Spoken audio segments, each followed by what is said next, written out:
Dear friends, a question has been raised by the division bench of the Madras High Court whether the recommendations of the state human rights commissions are mandatory or obligatory.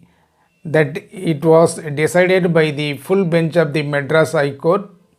that the recommendations of the state human rights commissions are mandatory in nature and it has legal binding and shall be enforceable by the government and government authorities at all cost without causing any delay in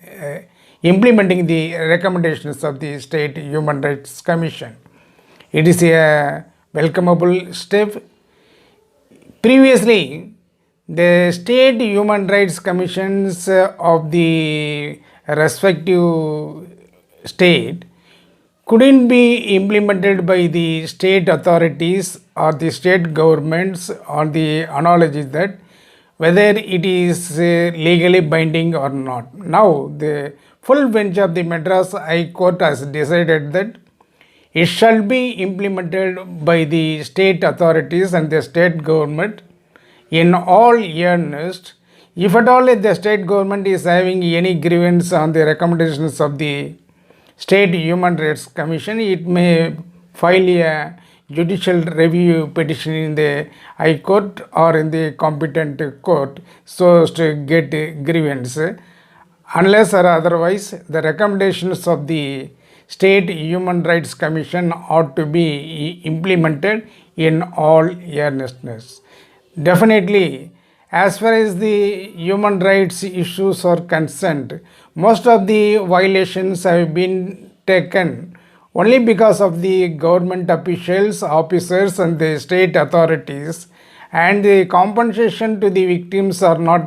being given as per the recommendations of the State Human Rights Commission. But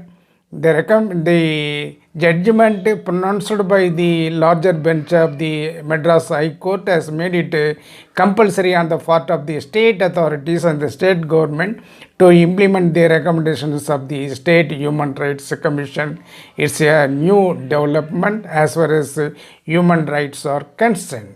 The point here is that the full bench of the Madras High Court has recommended to the Government of India so as to make an amendment in the section 18 of the Protection of Human Rights Act in 1999 by the wisdom of the Parliament so as to make the